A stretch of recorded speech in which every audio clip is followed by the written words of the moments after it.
राज्य सरकार की ओर से राज्य में इंटरनेट बंद करने के मामले में आज झारखंड हाई कोर्ट में एक बार फिर से सुनवाई हुई है। हमारे साथ पीएलकर्ता और state bar council of Jharkhand के राजेंद्र कृष्णा अध्यक्ष हैं, हमारे साथ जुड़े हुए हैं। सर, कल भी आपने बातों को जो है झारखंड हाई कोर्ट में रखा था। हालांकि कल एक समय दिया गया था कि 4 सप्ताह में जवाब दाखिल करना है, लेकिन आज जिस तरह से स्थिति हुई, ब्रॉडबैंड भी बंद कर दिया गया, उसके साथ लीज लाइन तो था वो भी बंद कर दिया गया। उसके बाद आपके आग्रह पे आज फिर से सुनवाई के दौरान क्या कुछ हुआ, कोर्ट ने क्या कहा और राज्य सरकार की ओर से क्या कुछ जवाब किया?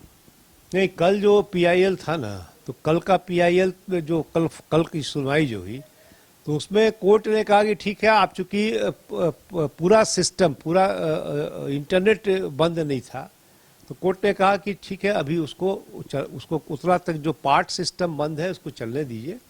आपका इंटरनेट है या अदर जो भी मोड है वो आपका खुला हुआ है, तो बहुत काम हैम्पर नहीं करेगा जनरल पब्लिक का। तो उसके बाद कोर्ट ने कहा इन द मीन टाइम कि वो लोग स्टेट फाइल करेगा ना, कोर्ट डिसाइड करेगी इस चीज़ की कि ये जो एग्ज़ाम के चलते इंटरनेट सेवा या पार्ट ऑफ द इंटरनेट सेवा को बंद किया जाता है या किया गया है, ये कहाँ तक कॉन्स्टिट्यूशनली वैलिड है, लीगली ये सस्टेनेबल है। अब उसके बाद कोर्ट ने ऑर्डर कर दिया, और अब कोर्ट के ऑर्डर होने के बाद सरकार ने उसके विपरीत जाके आज से सभी सेवाएं, इंटरनेट की सभी सेवाएं को आज बंद कर दी। तो ये एक तरह से कोर्ट के ऑर्डर के ऊपर आपने कोर्ट के ऑर्डर को वायलेट किया। मेरे अनुसार से ये कोर्ट के ऑर्डर, ये अवमानना की मामला बनता है। माननीय उच्च न्यायालय ने आज इसकी सुनवाई की हमारे रिक्वेस्ट पर, और सुनवाई के दौरान ये बात आया कि जो आज जो पूरा का पूरा सेवा, इंटरनेट सेवा को बंद किया गया है, ये एक तरह से कोर्ट के ऑर्डर के साथ एक फ्रॉड है, और इसके लिए क्रिमिनल कंटेम्प्ट का मामला बनता है राज्य सरकार के ऊपर भी। अगर अब ये हुआ कि ये निर्देश कब आया है, कौन दिया है, इस पर माननीय उच्च न्यायालय ने उनके उच्च जो भी अधिकारी थे उनको भी बुलाया। उसमें मिसेस वंदना डांडेल जी, जो प्रिंसिपल सेक्रेटरी होम, वो अपीयर हुई रिकॉर्ड्स के साथ। हालांकि विलंब हुआ उनके अपीयर होने में, लेकिन खैर माननीय उच्च न्यायालय ने काफ़ी धैर्य रखकर, हम तो यही कहेंगे, काफ़ी लंबा समय तक अधिकारियों के पहुंचने का इंतज़ार किया, और उसके बाद वो रिकॉर्ड्स जो फाइल में था, उस रिकॉर्ड को देखने से ये पता चलता है, जो हमको लगा, रिकॉर्ड्स माननीय उच्च न्यायालय ने अपने पोजीशन में रख लिया है, उसमें ऐसा लगा कि वो शायद रात में सरकार ने, और लगभग मिडनाइट में कोई डिसीजन ऐसा सरकार का द्वारा लिया गया है, और वो एक डायरेक्शन दिया गया था सभी सर्विस प्रोवाइडर को कि आप आज समय अलग अलग है, वो मैं उस पर अभी आ रहा हूँ, आज आप एक सर्टेन समय के सीमा समय में अपने सभी कंप्लीट इंटरनेट को क्लोज रखेंगे, इंटरनेट की सेवाएं। तो सवेरे मॉर्निंग में हम भी देखे नेट पर, फिर हम देखे कि सब सेवा, इंटरनेट की सेवा, अदर सेवा, तो सभी तरह की सेवा का जब देखे कि ये सस्पेंड हो चुका है, तो हमने रिक्वेस्ट किया, और हम रिक्वेस्ट पर माननीय उच्च न्यायालय ने रिक्वेस्ट को स्वीकार करते हुए आज फिर कोर्ट इसके लिए खुला।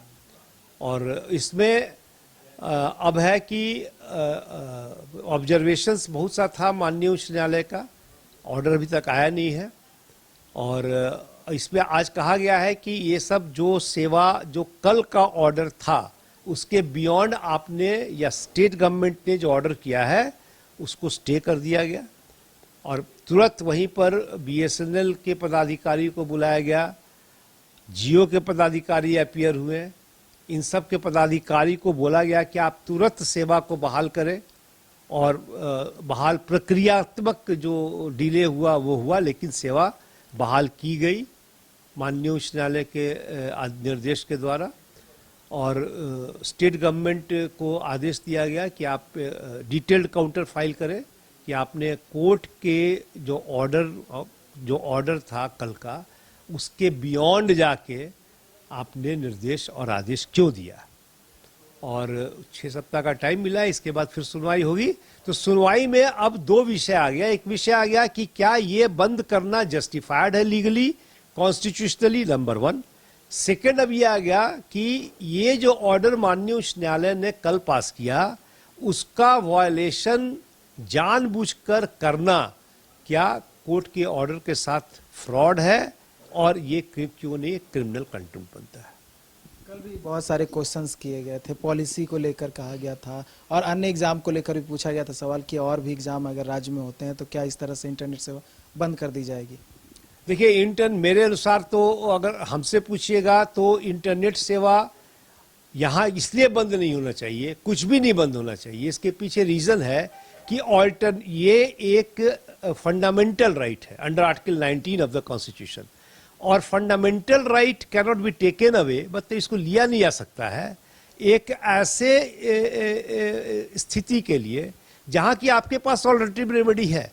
आपके पास बहुत से रेमेडी हैं जिससे कि एग्जाम्स का जो भी एग्जाम हो रहे हैं उसको आप निष्पक्ष या कदाचार को रोक सके। इंटरनेट सेवा के बंद करने से कदाचार आपका रुक जाएगा, ऐसा मेरा मानना है कि इसके अलावे रुक सकता है। इसके अलावे भी बहुत से आपके पास रेमेडी हैं जिसको कि आपको प्रयोग में लाना चाहिए, और ऐसा कोई रेमेडी जिससे कि पूरा का पूरा राज्य जिससे कि अफेक्टेड हो जाए, ऐसा रेमेडी लास्ट रेमेडी होता है जब आपके पास कुछ भी नहीं बचा है।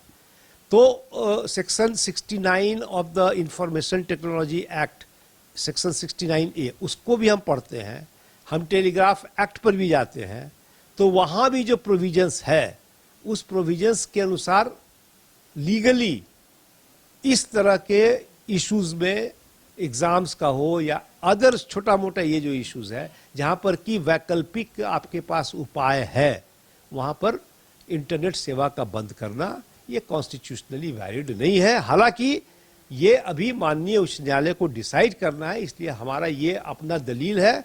अब जो जैसा कोर्ट डिसाइड करेगा हम लोग कोर्ट को असिस्ट करेंगे डिसाइड करने में। राज्य सरकार की ओर से क्या कुछ कहा गया और राज्य सरकार की ओर से अपीयर कौन करे? राज्य सरकार की ओर से तो कल महाधिवक्ता माननीय विद्वान महाधिवक्ता साहब अपीयर किए।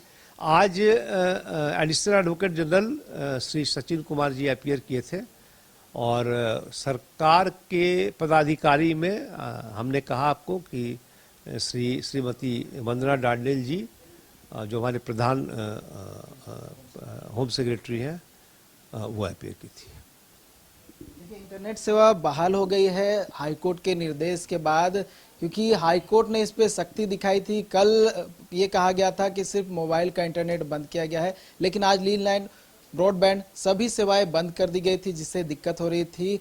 और राजेंद्र कृष्णा ने आज कोर्ट से आग्रह किया था कि इस मामले में एक बार फिर से सुनवाई होनी चाहिए, दिक्कतें आ रही हैं, जिसके बाद से आज एक स्पेशल कोर्ट फिर से बैठा, मामले में सुनवाई हुई। प्रिंसिपल होम सेक्रेटरी वंदना डांडेल कोर्ट में सशरीर हाजिर हुई, उसके बाद तमाम बातों को रखा गया, जिसके बाद कोर्ट ने जो सेवाएं थी वो बहाल करने का निर्देश जारी कर दिया है। अब राज्य सरकार को 6 सप्ताह में इस मामले में जवाब दाखिल करने का निर्देश जारी किया गया है। देखने वाली बात होगी कि उस जवाब में क्या कुछ इंक्लूड रहता है, क्या कुछ बातों का जिक्र किया जाता है। न्यूज़ बाइस्कोप के लिए कैमरापर्सन गौरव के साथ नीरज कुमार, रांची। घर के लिए ग्रोसरीज की जरूरत हो या चाहिए फल और सब्जी, डेयरी या बेकरी प्रोडक्ट्स चाहिए या beverages, snacks and branded foods चाहिए हो या ब्यूटी प्रोडक्ट्स, अब इनके लिए अलग अलग दुकानों की तलाश हुई खत्म, क्योंकि रांची में खुल गया है केस्टोमार्ट, जो रखे आपका और आपके बजट का ख्याल। हर सामान पर 5% की छूट, होम डिलीवरी की सुविधा भी। आज ही पधारें। केस्टोमार्ट, one stop solution for every customer's requirements. Call 9153989339. 5 राज्य, 61 शहर, 150 प्रोजेक्ट और एक वास्तु विहार। नई सोच, नया घर। बनाए रखिए अपना प्यार, सेवा में है वास्तु विहार।